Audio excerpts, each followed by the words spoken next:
본문의 말씀은 하나님께서 준비하시는 유월절과 인간의 방법으로 준비하는 유월절 이야기의 시작입니다.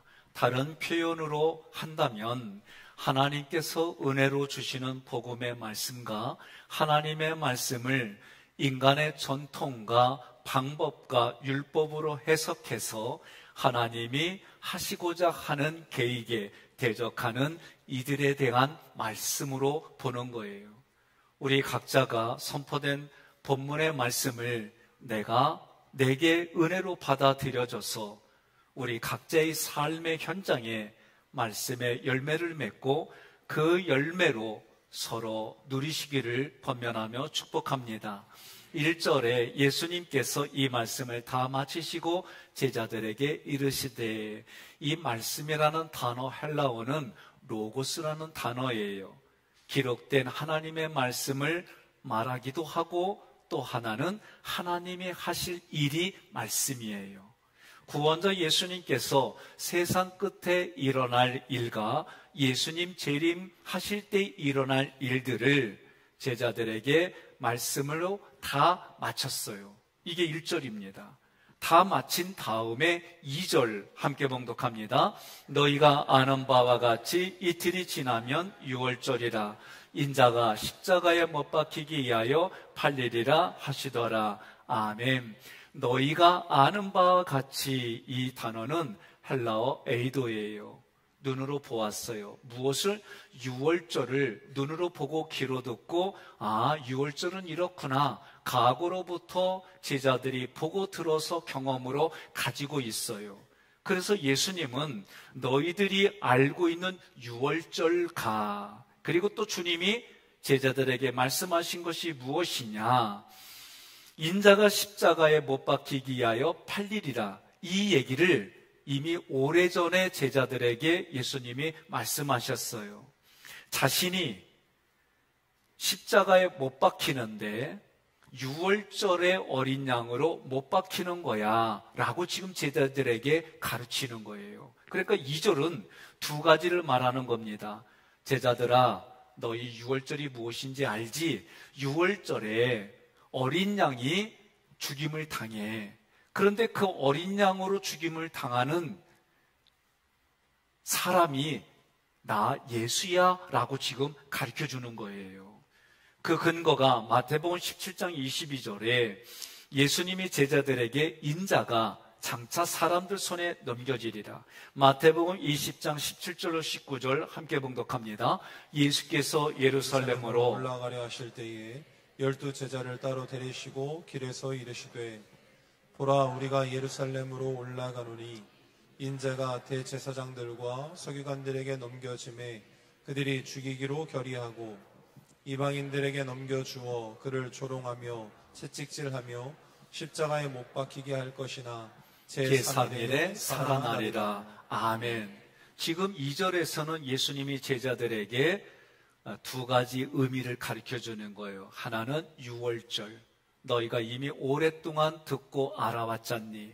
그 유월절의 내용을 너희가 알고 있고, 두 번째는 내가 이미 너희들에게 내가 죽을 것을 말했지 않느냐. 이 두 가지를 2절에서 얘기하는 거예요.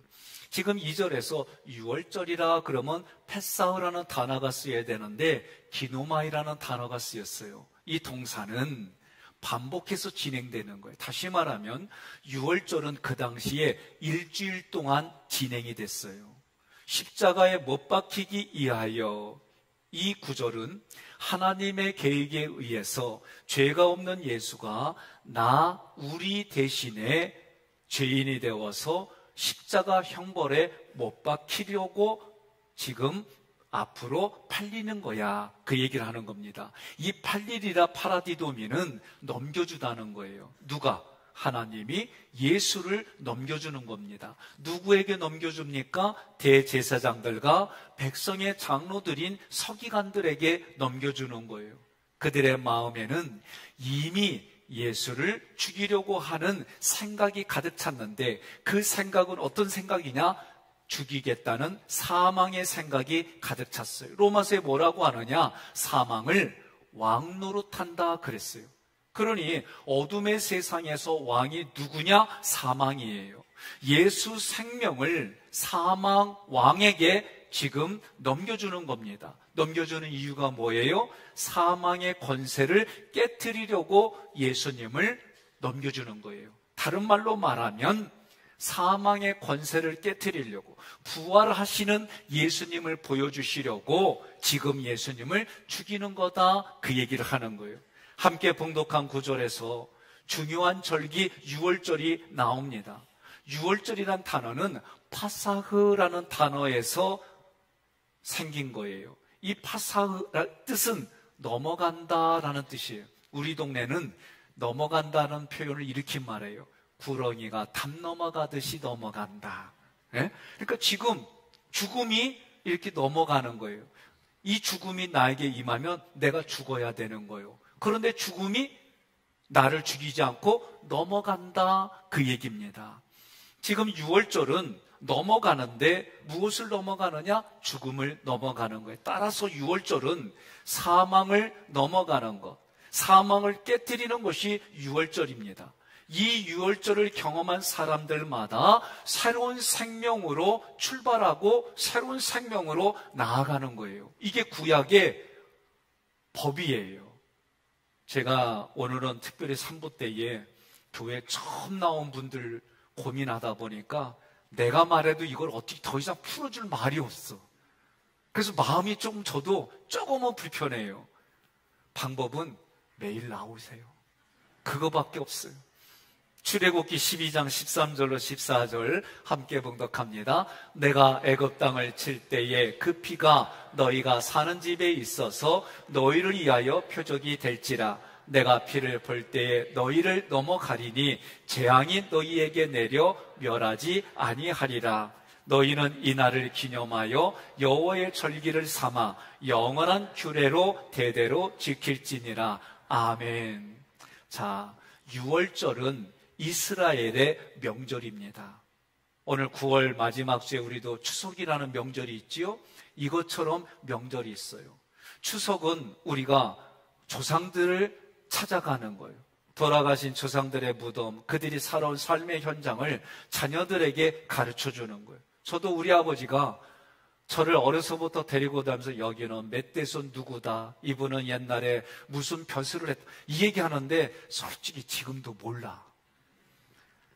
그래서 참 이 추석 되면은 그 얘기를 이렇게 자랑스럽게 얘기를 해주셨어요. 저는 우리 애들한테 나도 이거 얘기해 줘야겠는데 몰라요. 그런데 이스라엘 백성들은 유월절이라는 명절의 역사와 하나님의 도우심을 자녀들에게 계속해서 가르쳐주는 거예요. 자, 시대적인 배경은 출애굽기입니다. 이 출애굽 당시에 하나님께서 계획대로 하나님이 선택한 자기의 자녀들을 애굽에 보냈어요. 거기에서 얼마나 이들이 생육하고 번성하는지 수십 명이 수백만 명에 이르렀어요. 그 기간은 430년의 기간이에요. 이 기간 동안 이들이 잘 자랐어요. 바로가 보니까 이 사람들은 자기의 노동력을 사용할 수 있는 거예요. 노예로 삼았어요. 노예로 삼아서 그들을 압제하고 그들의 노동력으로 많은 성들을 지어갔어요. 하나님이 이제 이들의 고난과 아픔과 고통을 알고 이들을 애굽에서 건져내는 거예요. 그런데 바로 왕이 자존심이 상해요.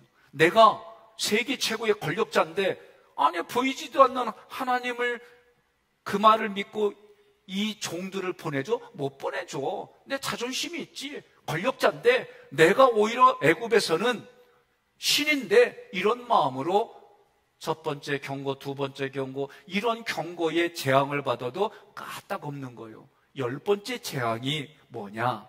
애굽 안에 있는 사람과 동물의 첫 번째 태어난 장자를 죽이겠다는 거예요. 이스라엘 백성들에게도 이 일들은 동일한 거예요. 그런데 하나님이 모세에게 명령합니다. 각 가정들마다 양 한 마리를 잡아라. 그 양의 피를 우슬초에 묻혀서 문인방과 좌우 기둥에 발라라. 양고기는 불에 구워서 무교병과 쓴 나물과 함께 먹고 남은 것은 다 불에 태워라. 그리하면 장자의 죽음이 건너가리라. 이렇게 말씀하신 거예요. 오늘 여러분들이 그 자리에 있었다면 아멘 안 했잖아요. 다 죽어요. 오늘 사는 거를 감사해야 돼. 오늘 처음 나온 분들은요, 아멘이 무슨 뜻이냐면, 제가 무슨 말을 하면, 그 말이 맞아. 내가 그렇게 믿어볼게. 그 말이 확신이 되네. 그런 의미로 아멘 하는 거예요. 옆에 분 보고 얘기해봐요. 아멘. 예? 이게 그런 함축적인 얘기예요. 이 명령에 순종한 이스라엘 백성들, 그리고 가축의 초태성은 죽음을 면했어요. 그러나 애굽 땅에, 고센 지방 위에의 애굽 땅에 있는 애굽인들과 가축의 초태생은 다 죽었어요. 어린 양의 피가 발라진 집안에 있는 사람들은 죽음을 면했어요. 죽음에서 구원받았어요. 죄의 상징으로 불리는 애굽에서 이스라엘 백성들이 나왔어요. 그들만 약속의 땅 가나안을 향해 간 거예요. 이 얘기는 유월절은 결국은 죽음에서 구원해 주신 거예요. 내 대신 양이 죽음으로 나는 구원을 받았어요. 새로운 생명이 된 거예요. 지금은 나는 그런 은혜로 살아가는 거예요. 미래에 가나안 땅을 가듯이 여러분과 저는 하나님이 통치하는 이 나라도 통치하지만 육신이 흙으로 돌아갔다가 예수님이 부활한 것처럼 나도 영혼육이 부활해서 하나님이 통치하는 그 나라에 사는 거야. 이것이 유월절이 이런 의미예요. 2절에 예수님께서 유월절에 희생당하는 어린 양, 그 양이 자신이다. 그래서 내가 유월절의 어린 양으로 지금 십자가에서 죽으신다. 그렇게 말씀하는 거예요. 그 자유는 어린 양의 피의 대가로 자유를 얻은 거. 이게 유월절이다. 그렇다면 이제 그 유월절에 예수님이 어린 양이신데 최후의 마지막 어린 양으로 십자가에 죽으셔서 우리를 죽음에서 구원해 주신다. 이제 우리는 새로운 출발을 한다. 새로운 약속을 한다. 이게 출애굽의 내용이에요. 그 방법이 뭐냐? 십자가의 방법이다. 구약의 유월절은 신약의 십자가, 그리고 이제 26장 이후로 뒤에 보면 예수님이 제자들과 마지막 만찬을 할 때에 빵을 뜯어서 주며 내 몸이다. 받아 먹어라. 기념해라. 포도주를 나눠주면서 내 피다. 받아 먹어라. 나를 기념하라. 성만찬과 연결되어 있는 거예요. 구약으로 보면 매해마다 유월절을 지킵니다. 유월절을 지킬 때마다 어린 양이 희생했지만 더 이상 어린 양을 희생하지 않아도 돼요. 왜? 예수님이 최후로 마지막으로 한 번에 영원토록 희생양이 되셨어요. 그래서 십자가에서 피를 흘려주셨는데 나를 도와주시고 나를 구원해 주셨다는 의미로 보혈이라고 부르는 거예요. 죽음의 권세에 매여 있던 우리는 죄의 종로로 됐어요. 그러나 예수님이 어린 양으로 죽으신 보혈의 피를 믿음으로 죄의 값으로 죽을 날을 그 죽음이 건너갔어요. 그래서 내가 새로운 생명이 됐어요. 사망과 죄로부터 자유로워졌어요. 용서받았어요. 이것이 유월절 십자가 사건과 연결되어 있는 거예요. 이것이 내게 믿겨지는 거예요. 3절, 그때의 대제사장들과 백성의 장로들이 가야바라 하는 대제사장의 관정에 모여 그때 토테는 예수님과 그리고 예수님과 대적해서 이 땅의 권세자들의 비교를 말하는 거예요. 대제사장들은 종교의 최고 지도자들입니다. 사내들인 공회원들이에요. 정치에도 관련돼 있어요.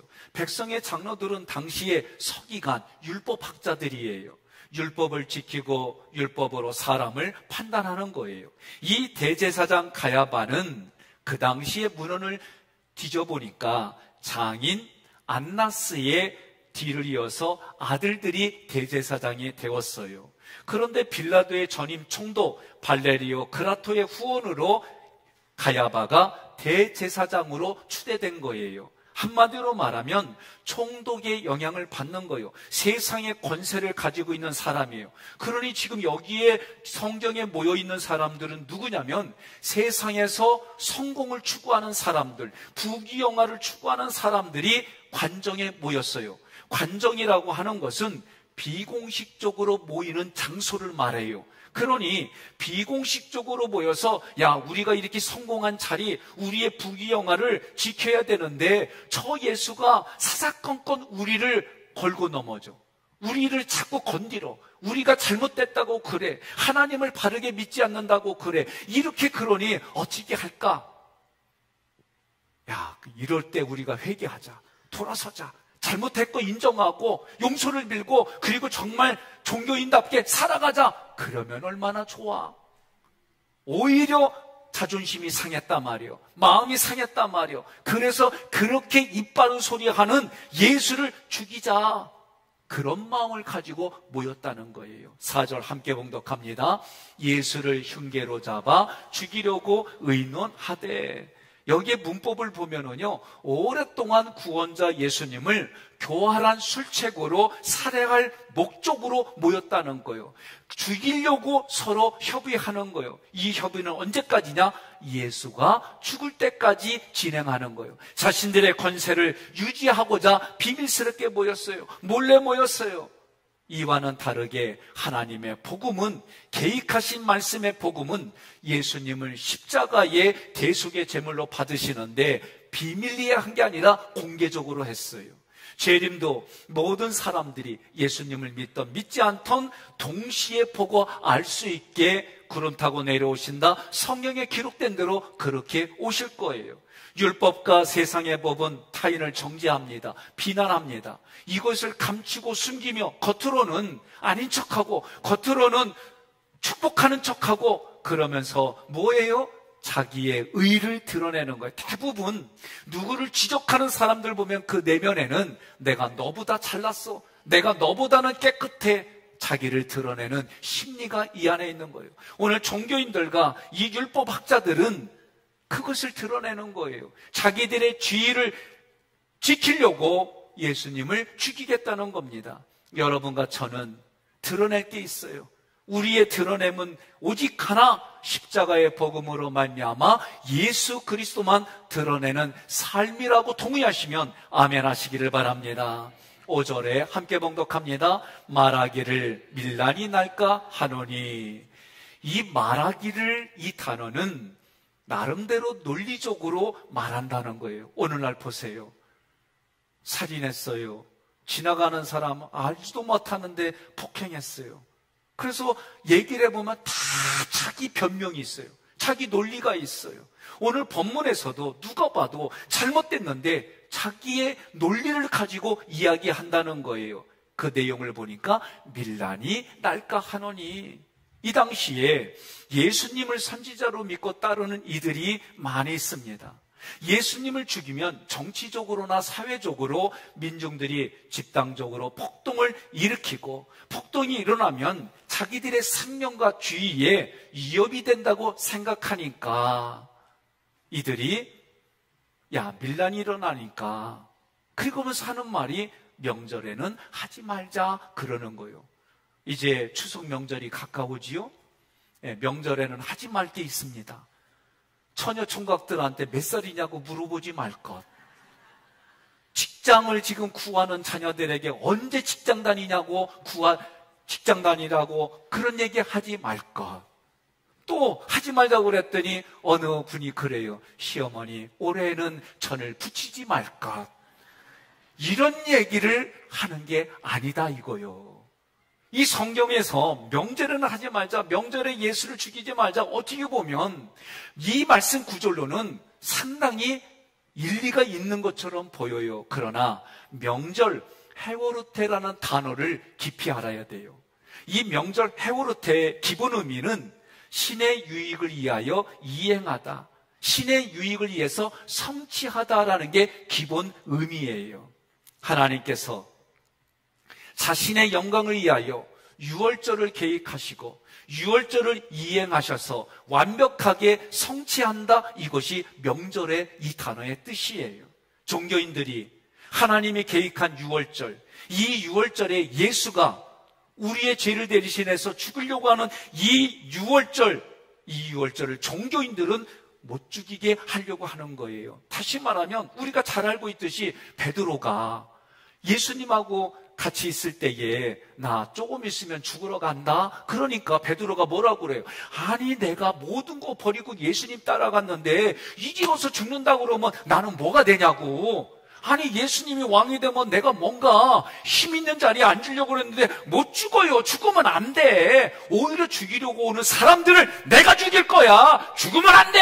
막 이랬단 말이에요. 그때 예수님이 뭐라고 그래요? 사단아 뒤로 물러가라. 그런 거예요. 왜? 이런 의미가 있기 때문에 그런 거예요. 하나님이 계획하셨어요. 하나님이 이행하셔요. 하나님이 열매를 맺게 해주셔요. 이것이 유월절에, 그래서 우리는 죄의 결과로 죽을 수밖에 없는데, 우리는 다 죽는데, 그런데 예수님이 그 사망을 깨뜨리고 부활하신 것처럼 우리도 그런 인생이 된다라고 가르쳐 주시는데, 이런 일 못하게 지금 종교인들이, 오히려 하나님을 믿는 종교인들이 그 짓을 하는 거예요. 유대인들은 어린 양으로 매 해마다 유월절을 지켰어요. 그러나 이것은 미완성이요. 실제로 예수님이 하셔야 되는데 예수님이 오시기 전까지는 부족해요. 부족할 때마다 유월절을 지키는 거예요. 그들은 미래에 유월절이 완성될 것으로 기대하기 때문에 매해마다 지켰어요. 매해마다 지켰다는 얘기는 미완성이란 얘기예요. 예수님이 유월절에 어린 양으로 죽으셔야만 이것이 완성되는 거예요. 유월절 명절에는 절대로 하지 말자는 구절은 어린 양이신 예수 그리스도가 유월절에 어린 양으로 제물이 되는 것을 막자, 이런 뜻이 되는 거예요. 오늘날 유대인들은 유월절을 어떻게 지키고 있을까? 그들은 지금으로부터 3,500년 전부터 지금까지 유월절을 지켜왔어요. 유월절 시작하는 전날에 집안을 깨끗이 청소합니다. 그래서 곰팡이 있는 거 다 긁어내고 누룩이 있는 과자빵을 모두 제거해서 봉다리에 싸가지고 팔아. 예수님도 팔린 것처럼. 그래서 그렇게 죄를 없애버리겠다라는 의미를 담는 것이 전날 다 청소하는 거예요. 제가 가끔 신방할 때 듣는 얘기예요. 목사님 자주 오세요. 그래서 나를 되게 좋아하는 데가 그럴게요. 어떻게 이렇게 자주 오라고 그러세요? 그랬더니 목사님 온다니까 안 하던 청소 다 한디야. 그 집은 6월절이고 가만히 보니까 모든 먼지, 모든 누룩, 곰팡이를 싹 제거하는 거예요. 그리고 나서 6월절에 6가지 음식을 준비해요. 오늘날에도 추석 때 보니까 음식을 준비하는데 가만히 보니까 초코파이도 올라가고 새우깡도 올라가고 어쩐 일인가 하고 물어봤더니 고인이 평상시에 좋아하던 거래요. 그런다고 그 양반들이 드시나? 우리가 먹지. 이스라엘 백성들도 6월절에 6가지 음식을 준비하는 첫 번째 정강이뼈, 두 번째 삶은 달걀, 세 번째 쓴나물, 네 번째 파슬리나 샐러리, 양상추, 다섯 번째 소금물, 여섯 번째 양념장인데 그것을 하르셋이라고 불러요. 쓴나물을 양념장 하르셋에 찍어 먹는 거예요. 이 모습은 무엇을 상징하냐면 우리의 조상들이 애굽에서 노예 생활을 했다. 그 아프고 고통스러운 것을 쓴나물로 기억해라. 두 번째 정강이뼈와 삶은 달걀을 먹는 거예요. 정강이뼈에 붙어있는 살을 뜯어먹고 삶은 달걀을 먹으면서 기억하는 것은 이스라엘 백성들이 침입을 받아가지고 제2성전이 파괴됐어요. 하나님께 희생제사를 드리지 못해요. 여러분, 나라가 있어야 자유가 있는 거예요. 동의하십니까? 나라가 있어야 우리가 자유 있는 거예요. 부모가 있었기 때문에 내가 있는 거예요. 우리가 하나님을 믿는 마음으로 이 나라 누가 지켜요? 이 나라의 주권, 이 나라의 국방을 미국에 맡기는 거 아니에요. 다른 나라에 맡기는 거 아니에요. 하나님을 믿는 믿음을 가지고 우리는 자주 국방하며 내 나라 누가 지켜요? 옆에 분한테 그래요. 내가 지킬 거야 그러세요. 에? 인천 누가 지켜요? 내가 지켜야지. 누가 지켜? 오늘 야구 있대. 예. 그러면 우리는 누구 응원해요? 예? 그래요. 거기 지켜. 나 아직도 하나라고 얘기할 뻔했네, 아주. 예? 인천에 왔으니까 여기 연고루나는 우리 운동팀을 응원하는 거요. 마찬가지로 옆에 있는 내 성도 누가 지켜? 내가 지키는 거요. 부부로 왔고 결혼할 사람들 물어봐요. 누가 지켜? 내가 지켜줄게요. 왜 얘기를 안 해요? 예? 내가 지키는 거요. 예수님을 믿는 믿음을 가지고. 그래서 그 성전이 파괴되어 하나님 앞에 예배드리는 희생자를 드리지 못했던 걸 기억해라. 세 번째, 소금물은 이거는 우리가 병원 가면 받는 닌 거 아니요. 이 소금물은 애굽에서 종되었을 때에 태어나자마자 종이었고 죽을 때까지 종이었고 430년 동안 종으로 살았으니 조금만 잘못하면 얻어맞고 얻어맞는다고 보상해달라고 말도 못하고 그냥 목숨까지도 뺏기면서 흘렸던 눈물을 기억하라는 거예요. 오늘 우리가 일본하고 협조할 건 협조해야 되지만 중요한 건 과거에 우리가 임진왜란이라든가 36년 동안 그 주권을 빼앗겼다든가 병자호란이라든가 이날의 크고 작은 960여 차례의 침입을 받아서 우리가 고통당했던 그 눈물을 기억하고 가르쳐야지요. 그런 소금물의 의미예요. 파슬리, 샐러리 양상추는 봄이 왔다는 거예요. 봄이 오면 어때요? 죽은 줄 알았던 모든 들판에 파랗게 생명이 솟아오르는 거예요. 이 생명, 피 안에 있던 죽을 수밖에 없던 내가 피의 도움으로 새로운 생명이 됐다. 이 생명으로 출애굽할 때 기쁨, 이 기쁨과 축복을 기억하라는 거예요. 제일 중요한 음식은 무교병이에요. 이들은 무교병을 마짜라고 불렀어요. 이 무교병은 출애굽할 때에 너무 급하게 나오기 때문에 발효시키지 못했어요. 긴박성을 말합니다. 오늘 여러분과 저는 언젠가는 육신이 흙으로 돌아가지만 그 돌아가는 것이 누구나 다 알고 있지만 내일이라고 생각 안 해요. 오늘 하루를 살 때에 마치 하루살이처럼 내게 주어진 오늘 하루 최선을 다한다는 이런 긴박성, 하나님 앞에 우리는 간다고 하는 긴박성, 이것을 상징하는 무교병을 이스라엘 백성들은 여전히 지금도 먹고 마시는 거예요. 이러한 식사는 이스라엘이 겪은 과거의 고난을 기억해라.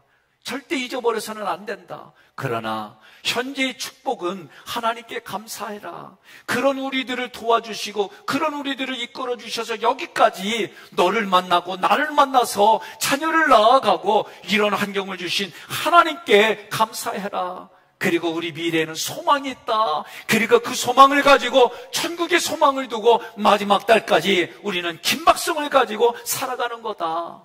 아버지가 자녀들에게 이 6월절마다 출애굽에 대한 이야기를 해주고 축복 기도를 하고 음식을 먹어요. 음식을 다 먹은 후에는, 식사 후에는 노래를 부릅니다. 노래의 가사 내용을 보면 우리는 노예들이었네. 그러나 지금은 자유롭다네. 이 6월절을 가르쳐주면서 나라 잃은 서름과 하나님께 예배드리지 못하는 그 안타까운 과거를 조명해주고 지금 하나님의 은혜로 여기까지 왔잖니.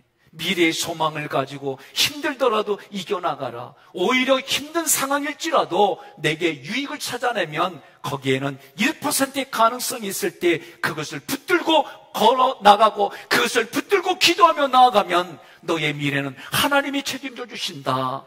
이렇게 가르쳐 주는 거예요.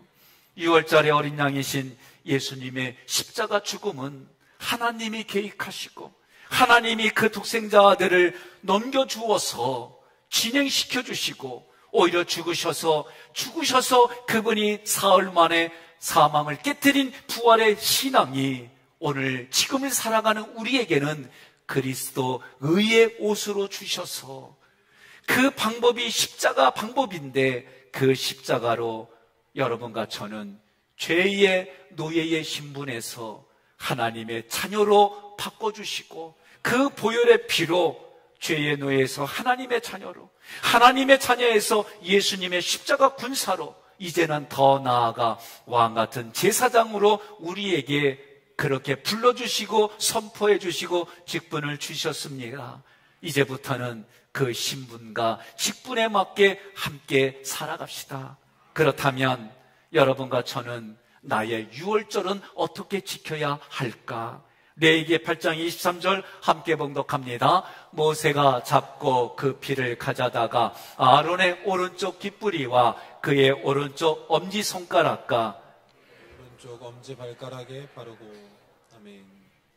저는 여러분들이 물질적으로도 많이 벌어서 잘 살기를 바랍니다. 그래서 하나님이 그렇게 약속한 믿음 안에서 만남의 복이 있고 물질의 복이 있고 인격의 복이 있고 옆에 분한테 그래요. 원하면 아멘 좀 해봐 그러세요. 에? 이거 해야 되는 거예요. 네가 마음으로 믿어서 입으로 고백하라고 한 것처럼 저는 그렇게 되기를 바라요. 그래서 하나님의 것을 구별해 하나님께 드리고 바쳐진 물질뿐만 아니라 내게 주어진 물질 가지고 여러분들이 풍성히 누릴 뿐만 아니라 주변의 어려운 사람들에게도 도와주고 그들이 살아날 수 있도록 물질도 쓰고 내 몸으로 헌신도 하고 내가 그들을 도와줄 수 있는 위치에 살아가고 그리고요 주의 종도 좀 섬겨요. 에? 나 이 얘기하는데 쑥스럽지만 해야 돼. 에? 그러면서 여러분들이 하나님이 약속한 대로 복을 받고 그 복으로 다른 사람에게 나눠주는 자리에 살아가기를 권면합니다. 지금 레위기 8장 23절은 제사장들이 하는 거예요. 제사장들이 어린 양을 잡았잖아요. 그 어린 양 잡은 피를 가지고 여기다 바르는 거예요. 그래서 제가 내년도부터는 우리도 요거를 좀 해볼까 어떻게 할까 그래서 요새 생각 중이야. 어떻게? 원래 내가 이스라엘 백성들은요 그 집 문설주에 가서 귀에다가 송곳으로 뚫어. 그 내가 이 집의 종이 되게 그런 마음으로 여러분들 다 귀에다가 여기다가 잡고 뚫어주고 그 피를 바를까? 웃는 거는 한다는 얘기지. 지금 고민하는 거예요. 그렇게 한번 해볼까? 내가 물어봤거든요. 요거 뚫는데 아파요? 안 아파요? 그랬더니 안 아프대. 아파요? 근데 왜 안 아프다고 그래요? 그 사람들은? 그러면 생각 좀 다시 해볼게요. 그 다음에 여기다가 피를 바르는 거예요. 오른손 엄지. 예? 피를 바르는 거예요. 그 다음에 오른쪽 발가락, 엄지 발가락에도 피를 바르는 거예요. 그래서 이거를 또 내가 어떻게 좀 상징적으로 할까 해서 6월절 행사할 때 매니큐어 사다가 오른 좀 발라줄까? 양말 벗겨가지고 거기도 좀 발라줄까? 지금 이런 생각도 좀 해보는 거예요. 여러분이 동의하면 좀 내가 그 예식을 좀 만들어 보려고 그래요. 예? 그런데 이렇게 하는 의미가 뭐냐? 내가 지금까지는 아무거나 들었습니다. 이제는 그렇게 하지 않겠습니다. 하나님의 말씀과 구별돼서 듣겠습니다. 정말 소망의 말을 듣고 희망의 말을 듣고 살려주는 그런 말만 듣겠습니다. 그렇게 구별하겠다는 것이 피를 바르는 거예요. 이 손은 뭐냐? 지금까지 이걸로 남의 거 훔치고 이걸로는 이런 척하면서 여기서 다 훔쳐가고 때리고 그러면서 아는 척하고 이런 손이 아니라 정말 내가 열심히 일해서 땀을 흘려가며 도와주고 다른 사람을 격려하고 한번 해봅시다. 옆에 사람 잘했어. 얼마나 힘들었어. 격려하는 손으로 살아가겠습니다. 네? 그런 의미예요. 오른발에 피를 바른다는 얘기는 양의 피를 바른다는 예수님의 피를 바른다는 얘기는 예수님의 말씀을 가지고 이제는 아무데나 갔는데 이제는 가야 할 곳을 구분해서 가겠습니다. 이제는 결혼하기 전에는 갈 데가 많았어. 나도 오라는 데 없어도 갈 데가 많았어. 결혼하고 나니까 아내랑 부딪혀서 밖에 나와보니까 갈 데가 없어. 그러니까 그때마다 어떻게 나 받아주세요 하고 내 아내한테만 가는겨. 이게 결혼하고 나면 이렇게 바뀌어요. 예수 믿으면 내가 피를 바르고 발가락에 바르러서 내가 이제는 그렇게 살겠습니다 결단하는 것이 너희는 왕 같은 제사장이라 그렇게 선포했으니 이제는 내가 양의 모습으로 살겠습니다. 왜? 양이니까. 그리고도 양의 모습으로 살았더니 예수님이 이야 너 어떻게 이렇게 이런 일들을 했어? 너 이렇게 많은 사람들에게 선한 일을 했어. 죄가 언제요? 그냥 양으로서 살아갔을 뿐인데요. 이런 고백이 여러분과 저의 고백이 되어졌어. 여러분들을 볼 때마다 청년들이 여러분의 가정을 보면 나도 저렇게 남편처럼, 저 집의 부인처럼 나도 그렇게 살아야지. 그래서 결혼해야지. 결혼했더니 애들 키우는 거 보니까 야, 애 안 낳으려고 그랬는데 이제 난 기본적으로 셋은 낳아야지. 이렇게 영향력을 주는 거예요. 그러니까 여러분들이 다니면서 야, 저 사람은 도대체 이런 상황이 되면은 원망과 불평이 나올 텐데 어떻게 입을 얘기할 때마다 하나님의 은혜로 여기까지 왔습니다. 남들이 볼 때는 죽을 맛인데 그런 죽을 맛 인정하지만 거기서도 유익을 찾아내가지고 오히려 이것이 나에게는 믿음의 디딤돌이고 이것이 나에게 도전이 되고 그러면서 일어나는 모습 보면서 이야, 그러면서 옆 사람한테 그러세요. 정말 존경하는 마음을 가지고 야, 쳐다보세요. 그리고 격려하세요. 우리 그렇게 살아갑시다.